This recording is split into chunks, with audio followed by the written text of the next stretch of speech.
Our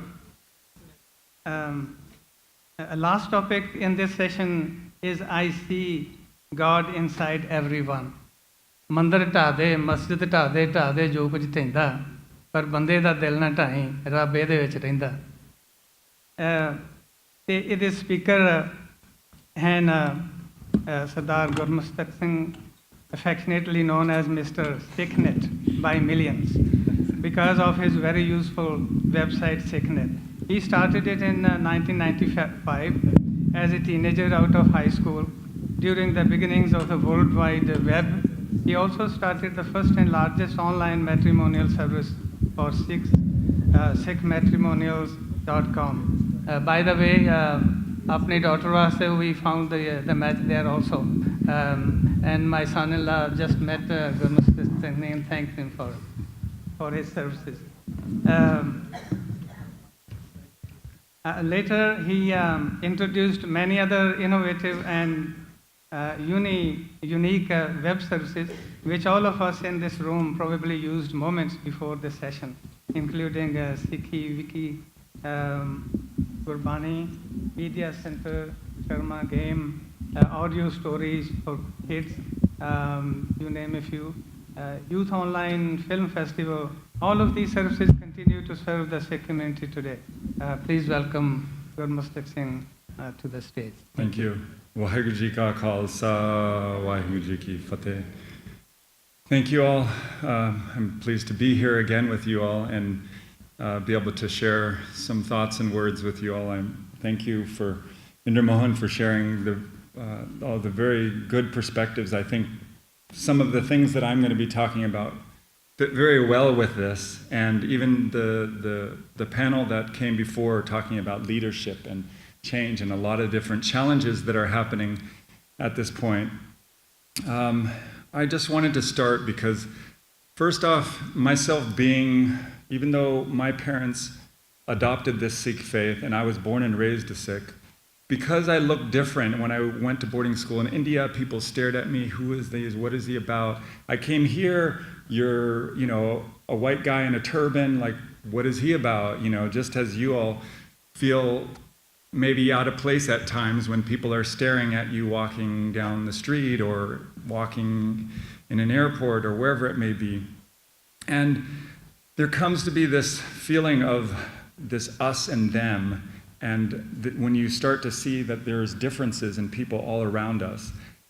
And I feel like since I was young, I felt oftentimes a lot of negativity, criticism, or people just looking at, maybe not necessarily in a negative way, but they were just like, I'm not so sure what you're about.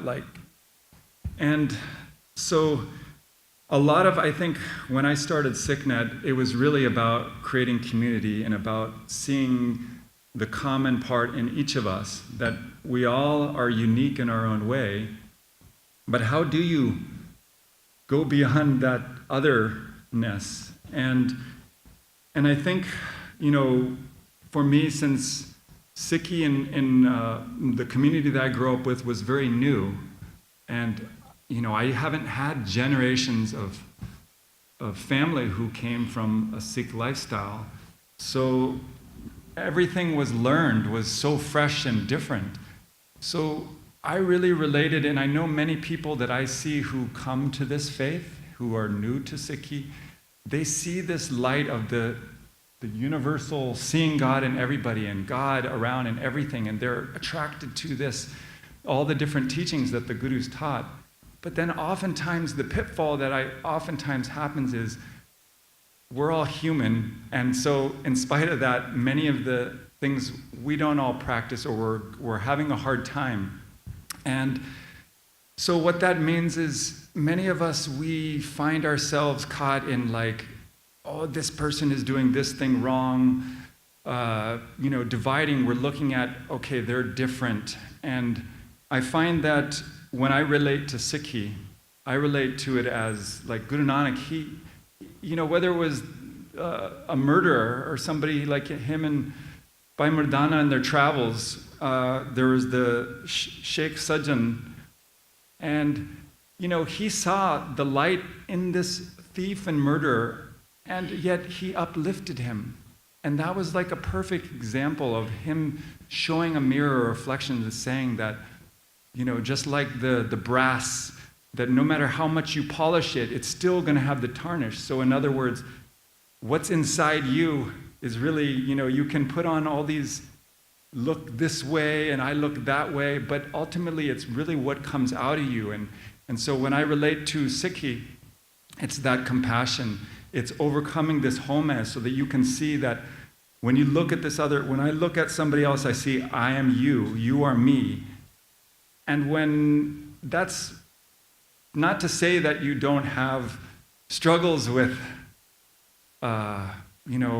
maybe there's somebody who feel, they're doing this is not right, and it's not to say that you can't feel, but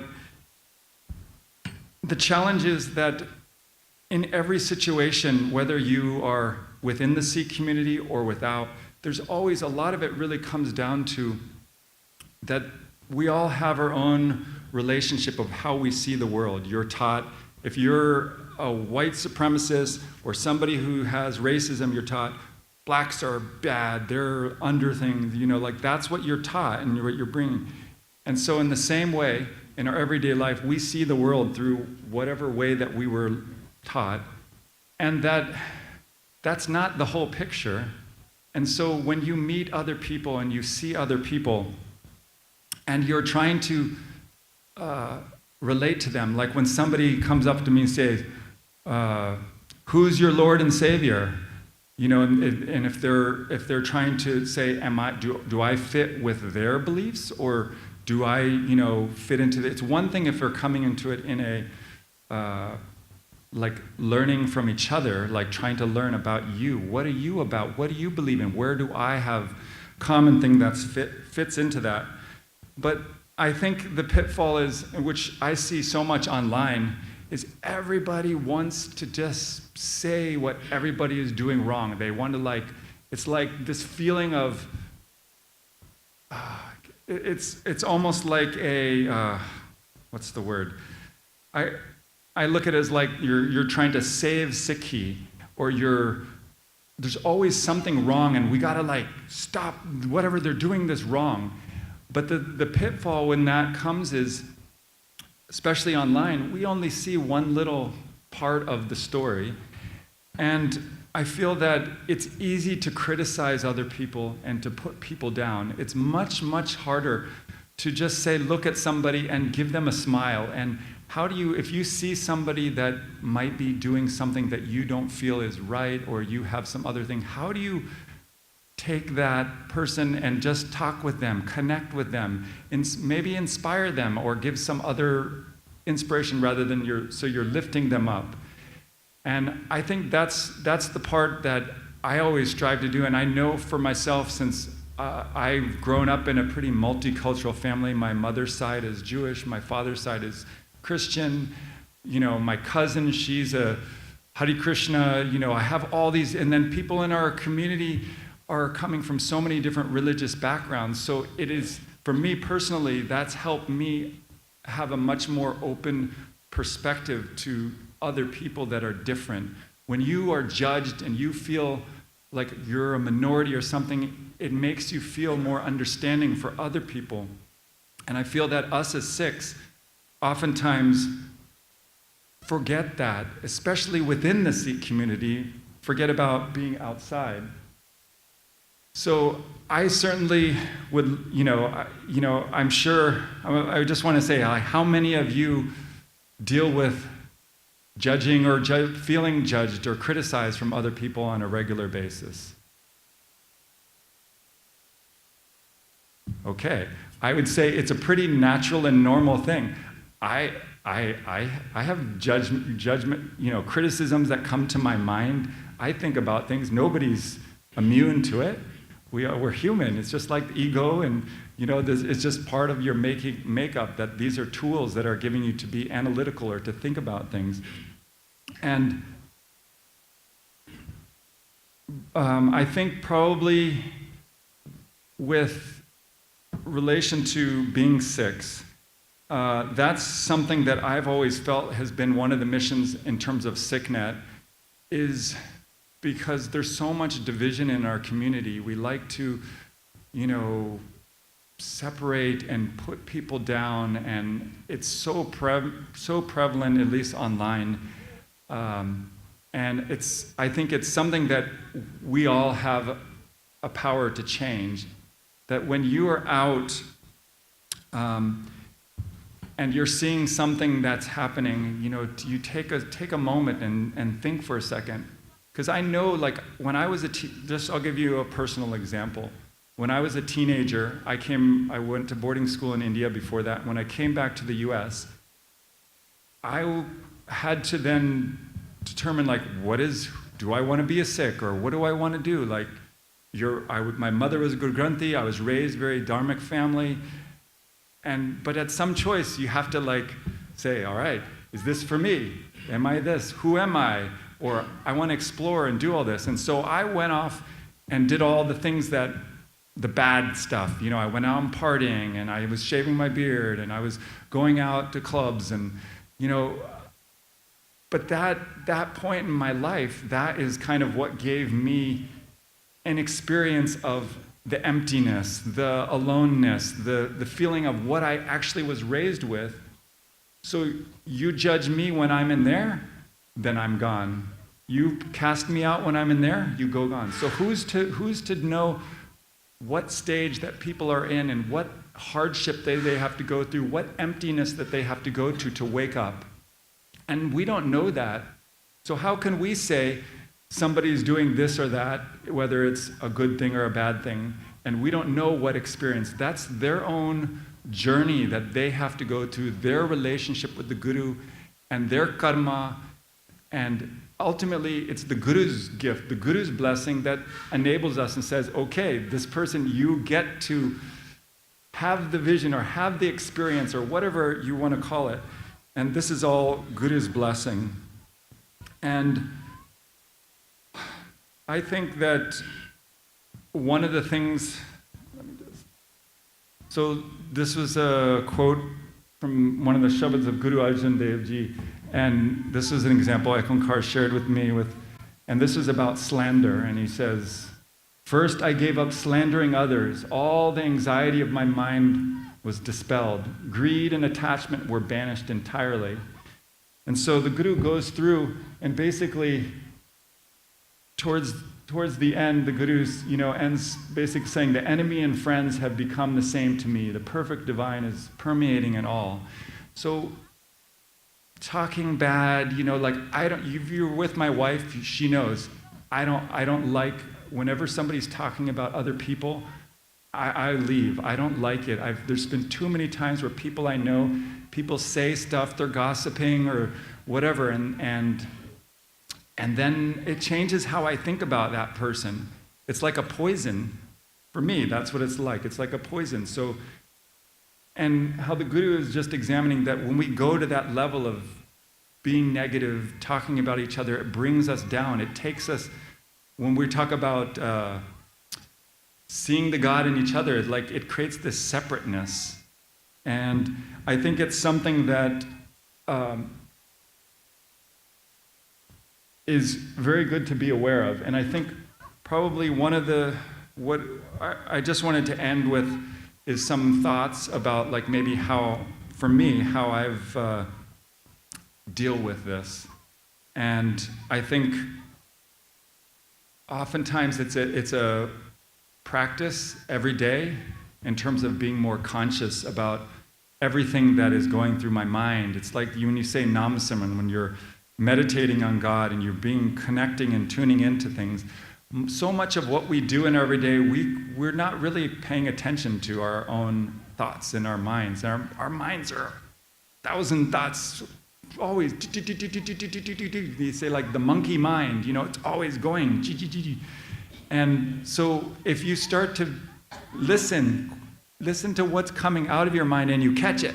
So you say, like, oh, that person, why are they doing it? Just chup, chup, And then look, sometimes some things happen and you just take a moment and think about why am I thinking that way? What is triggering that? Sometimes maybe it's some insecurity that I have. Maybe it's some, some other thing but that's, I think, one of the things that I think is important. And when you see somebody that's doing something different, I think oftentimes we don't necessarily understand maybe that person. And so when we talk about racism, when we're out in the community and people see us and they be like, yell on you some mean thing, like for me, when I see somebody like that, I try to I put myself in their position and I think, okay, this person has maybe had a lot of anger, they've been hurt maybe in their life, they have something, and it gives, by trying to understand, try to be understanding of where they're coming from or why they're feeling that it's not them. Like a murderer still has God inside them. They still have that soul, that connection, but they've lost that connection. And so for me, oftentimes that's just having a little more compassion and understanding when you see somebody else that's having hurtful words or something that towards you, to try to reverse that and then see, okay, I am you are, I am God, God is in me, God in you, however you want to mentally think about that. And that's one of the tools that I use for dealing with that. And I am, like I said, I think things all the time, but I'm conscious of it. I'm like, oh, why am I thinking that? Oh, it's a practice. And I think as Sikhs, Sikhi isn't a destination. It's a journey that we take, and you work on yourselves. And this is part of our daily practice of Nam Simran, meditating, doing our nitnem, doing our practices, service, seva. These are all tools.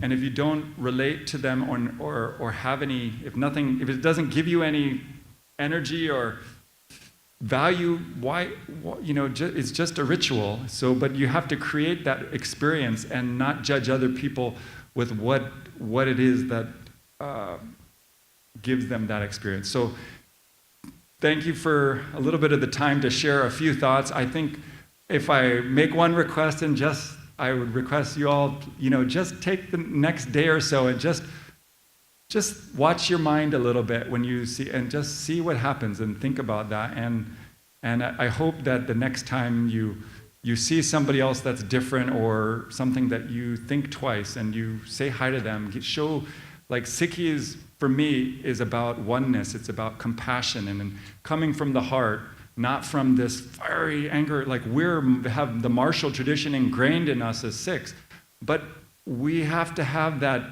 pyar, that love. When you think of the Amrit Sanchar, when the sweet sugar was put in, not just the steel and the sword, but the sweetness. That's what is a big important part that we can't forget. So thank you, and if there's any questions or anything we can have. Thank you very much. Yeah, there are a lot of questions, but I think, these are not very comfortable chairs, and we have made the sangha sit on these for a long time, and there's the feeling hungry also. So I will read a couple of questions which are very, I think you have covered most of the things.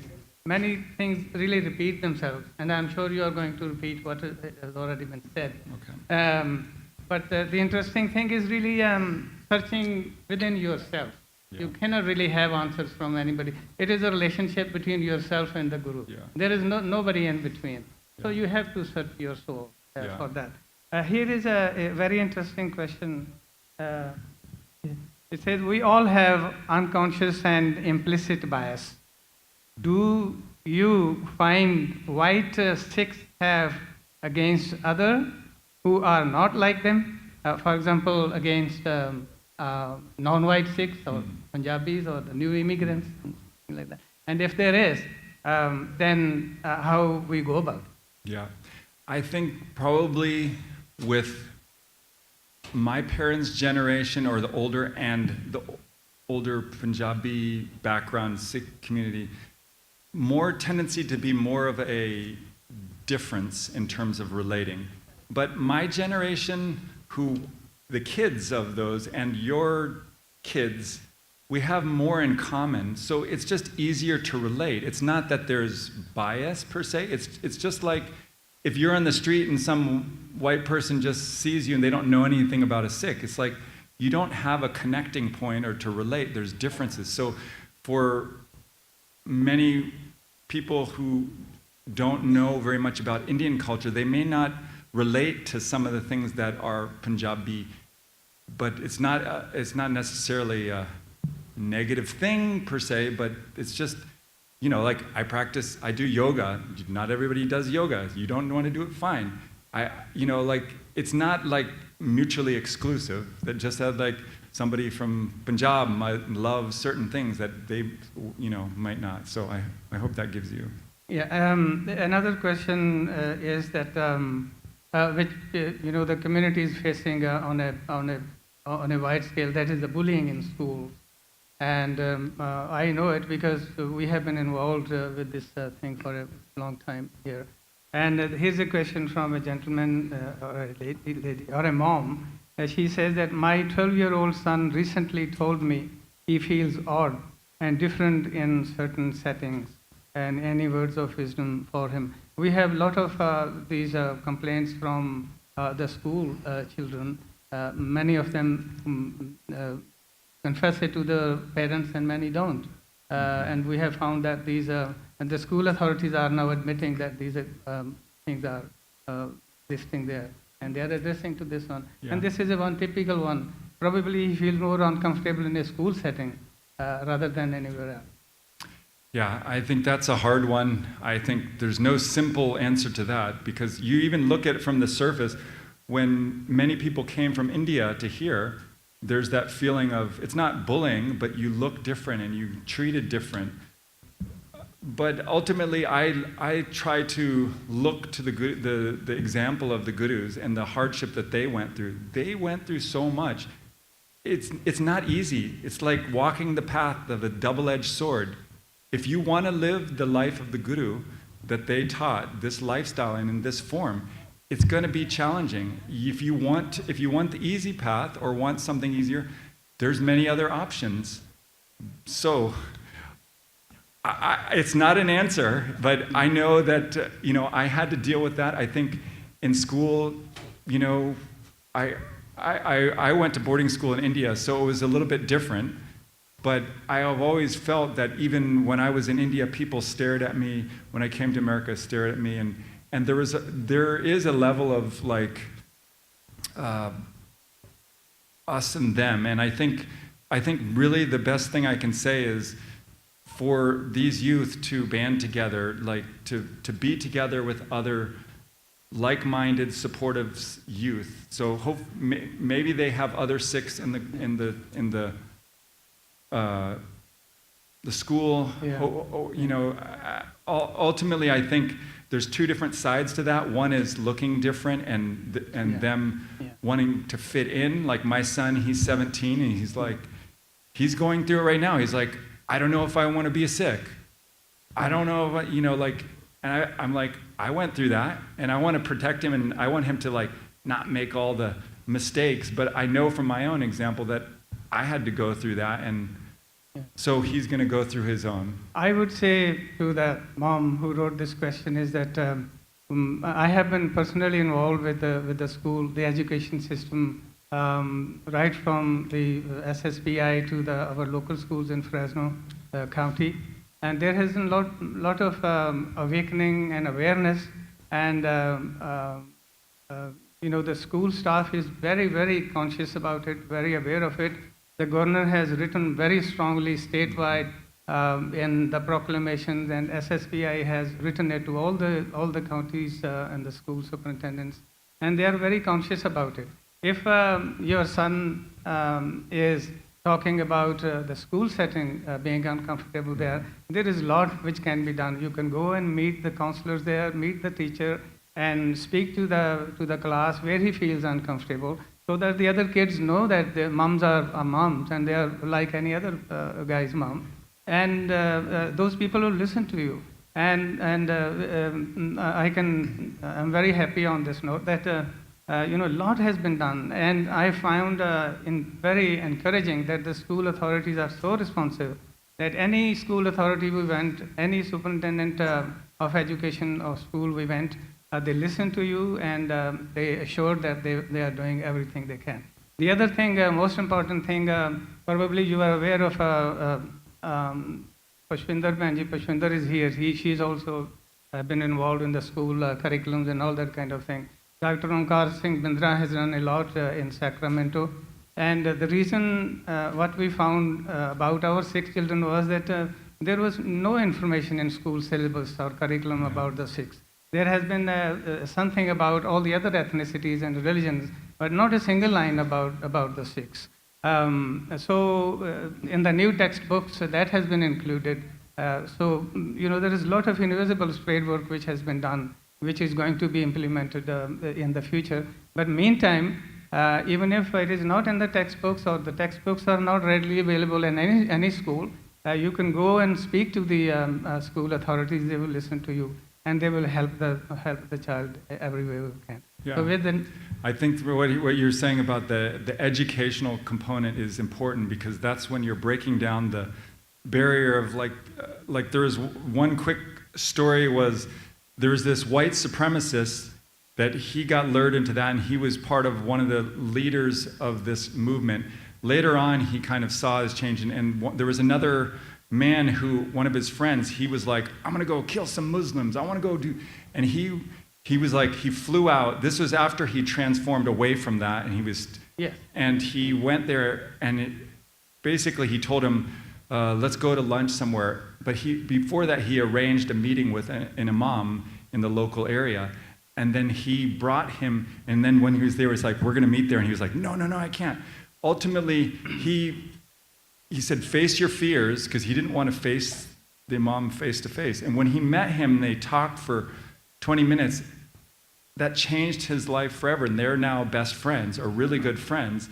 So the moral is kind of like, when you don't know somebody and you see them from afar, it's easy. So like when I was in second grade in public school here, my classmates used to tease me, I'm a girl, and I ate sandwiches with sprouts, the seeds that you grow that are, and my mom came in and we taught the class how to grow sprouts, and after that it was cool. And when my son first went to this new school, we went to the school, and all the kids, they helped roll the turban, and we tied a turban on me, and they got to see the hair down. So some of it's just demystifying some of the things to make it like, it's hard to hate people when you're close up and you get to know them, or you have that understanding. Yes, the people who done these studies on bullying, they find that school is the breeding ground. Probably it starts at the dining table with some of those people who have no knowledge about or understanding about others, but it does flourish in schools, and it starts from the kindergarten. And I'm happy to say that the authorities are very well aware of it, and there is a lot being done in this respect.